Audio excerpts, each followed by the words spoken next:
Hey, what's going on? Justin here from ModernMixing, and I have a plugin review for you today, and I'm going to be reviewing Native Instruments Supercharger. It's a tube-style compressor that they came out with, and it's actually free up until the 31st of December 2013. If you're watching this after that, it is $49, but it's honestly worth the price. I've come up with a lot of uses for it in a couple of different ways to approach different types of instruments.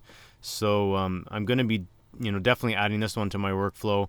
I can see myself using it a lot on bass as of right now, and even stuff like parallel compression on vocals. There's something that it adds, like some sort of grit with the saturation. There's something nice about the saturation in this plugin that I really like. So I have to give a shout out to one of my subscribers. His name's Ben. He put me onto this plugin. He sent me the link and everything, so I'm really grateful for that. That allows me to share it with everybody who's watching. So thanks, Ben, for that. And I put a link to his site below, so if you want to go check him out and see what he's all about, you can do that. Some of the things about this plugin that are really cool, it's got this sort of automatic gain compensation thing on the output stage, and I'll show you that, which is really handy because it allows you to focus on the compression and not really so much on, having to tweak the input and the output and all that stuff, which is pretty cool. Really super simple controls. You only have one knob for the compression, and I'm assuming that's the threshold. Then you have this punch button here, and that basically, once it's illuminated yellow, that just turns the compressor into a slow attack compressor as opposed to a fast attack. So if you want to get things a little bit punchier, you just push that button to illuminate it yellow, obviously hence the name punch. This is the saturation, so you turn that on, you engage the saturation. For the input stage here, you got the input trim knob, and what Native Instruments suggests is to get this little green light to illuminate. So you use the trim knob to get that light to get into the sweet spot, the green, and then the compressor works in its most optimal range when this light is green. Then you have the sidechain button here. When that's illuminated yellow, it just turns this compressor into a sidechain compressor, so now you can feed another signal to the compressor. So if you want to feed so let's just say this is on my bass and I want to feed my kick to this compressor, I just turn the sidechain on, and obviously you got to choose your key input, whatever bus you're using, and then now this becomes a sidechain compressor, so that's pretty cool. And then obviously you have your wet dry here, so if you're doing some parallel stuff, you can have 100% dry, and then if you really crush this compressor and you turn up the compression all the way, you can start mixing it in with this wet dry knob here, which is pretty cool. So to have this kind of built in, it really is like everything's built into this compressor. It's super simple to use. Like I said, a beginner can use this and they'll have no problem with it at all. It's definitely a good plugin especially if you're new to compression, you're not really that familiar with the attack and the release and the ratio and all that stuff. This is definitely something that's good to start with.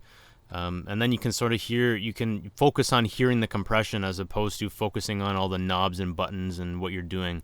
So yeah, I would say pick it up. It's free. I'm definitely liking it a lot so far. I'll show you, let's just start with the bass here. Let me turn this on. You can see this fader here. And so far everything's stock right now. The way this compressor is set up, it's stock. And I'm going to show you, as I turn up the compressor, you'll sort of see the level here. It stays somewhat the same, but the level of the actual bass stays the same. So you'll see the automatic gain compensation in action. So let's check it out.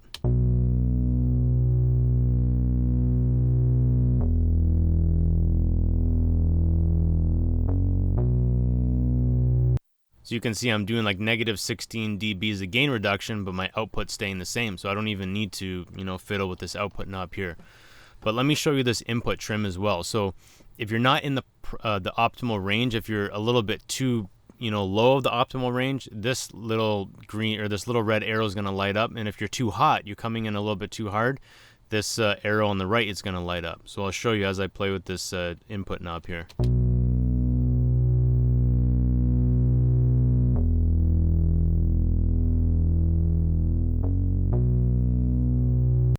So it's actually not necessarily a bad thing to bring it in a little bit hotter, especially when this dirt button is engaged, because as you push in the trim and you're not touching the compression, what you're doing is you're turning the volume up and you're hitting the saturation a lot harder. So that may be an effect that you want. So you don't necessarily have to stay in this optimal range. And I'll show you, I actually have the bass set up here. And you can see I actually crank the input here a lot, and I have the dirt engaged, and then I have the wet-dry signal here. So it's more wet than dry, but I'm still creeping in a little bit of that dry signal, because once you start hitting the saturation, you start to take away a lot of the low end.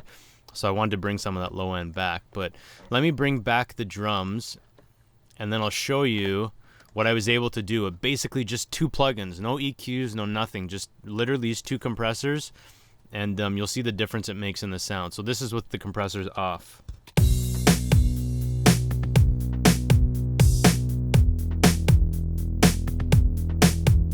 Now let's turn them on.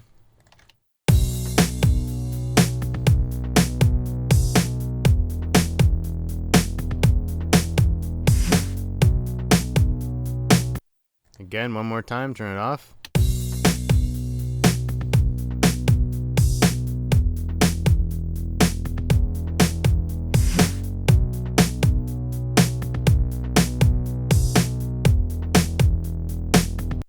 Again, if you're watching down here, I put this master bus over here on purpose because I wanted you to be able to see that, you know, the actual peak volume is not changing. What's happening is you're just adding a little bit of parallel compression to the drums, some saturation to the bass, and some saturation to the drums. So you're bringing out some of the more of the harmonics. You're bringing it a little bit more forward in the mid-range, and it's a lot clearer. So, and it did it in a really, really nice, pleasing way.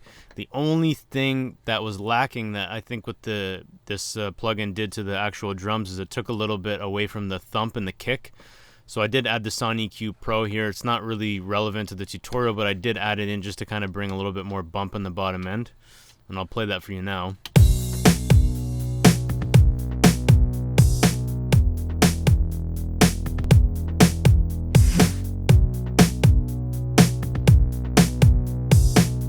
And of course it does change, you know, the master output here because you're putting more low end. Low end takes a lot more headroom, so, you know, of course your peak volume is going to be higher. But I can show you with the bass. Let me just engage the bass and I'll start playing around with this plugin here to show you some of these features. Let's bring everything back to stock. Here it is, and let's turn just the bass on and we'll see what happens as I crank the compression.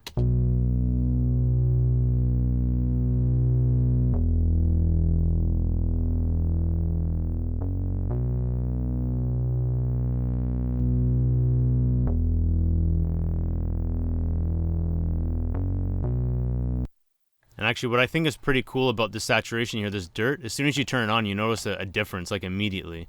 And I'll show you right now. Without even touching anything else, just turning this on, you'll notice a difference.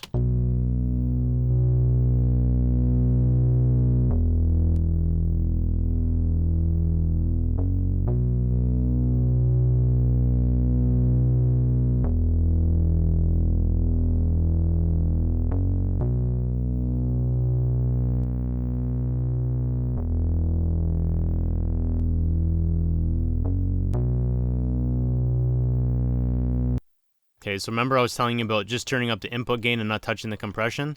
So I'm going to turn the dirt on and I'll start turning up the input trim here and you'll see what happens.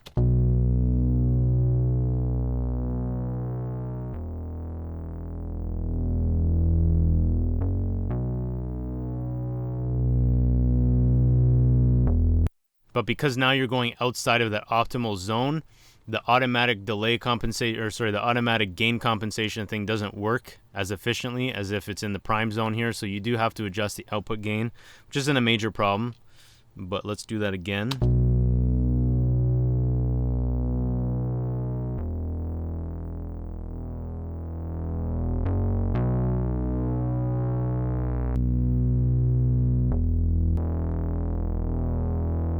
There's a lot more crunch to it now. So the only thing, and this is why when I was showing the example earlier, I had to change between the wet and the dry a little bit just to get some of that bass back. So let me bring some of the bass back now by bringing some of the dry signal in.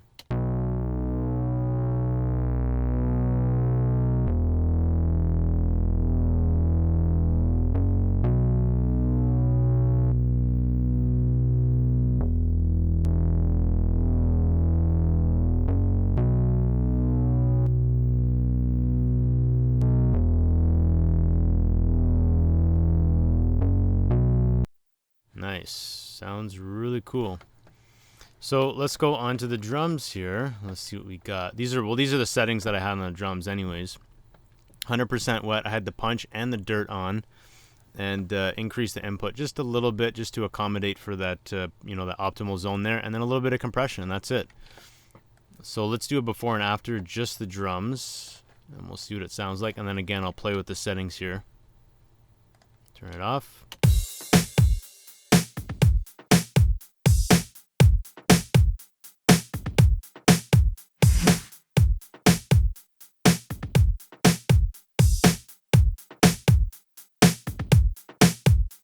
See, it comes forward. It's like, you know, without even using any EQ, you can get a lot of that same sort of, you know, presence and sort of bite that you can sometimes get from an EQ. And you're just using the compression. So adding a little bit of saturation, of course, the punch here, so we slow down the attack just to bring out those transients a little bit. And yeah, the plugin does the rest. So let's turn everything back to 0. And we'll see what we can get here. Let's fool around with it a bit and see what happens.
Okay, so let's crank this up really hard, and then we'll go to a dry signal and we'll bring in some of the wet.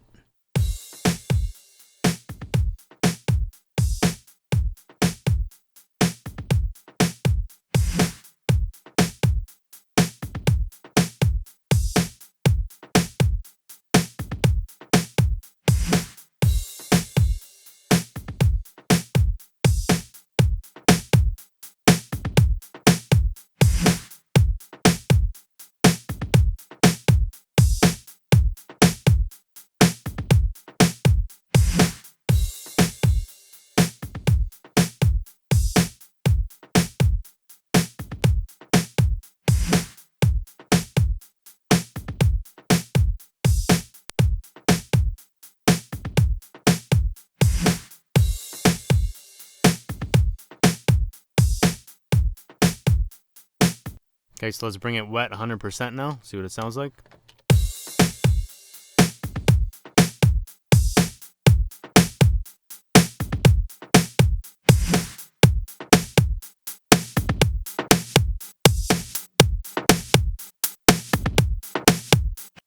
I don't know when you'd ever want to use that much, but let's start with the dry and we'll bring it back in. It is a little bit too pokey, but we'll see what happens anyways.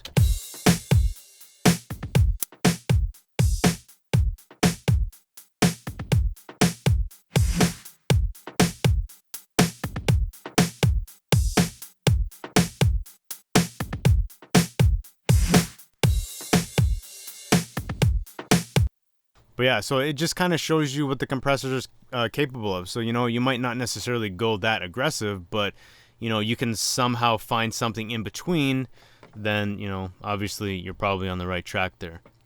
So anyways, that's about it for this plugin. Like I said, go grab it. It's free until the 31st of December 2013. Again, click the link if you want to go check that out. The link's down below. And that's it. So until the next video, take care. Throughout. So then what I did on the bass high after that was I added this Camel Crusher just to pull out some of those, you know, mids and highs, add some harmonics to it, so that way it stands out that much more. And then if you're listening to it on a pair of speakers that maybe won't replicate the lower frequencies that well, then this will sort of help stay.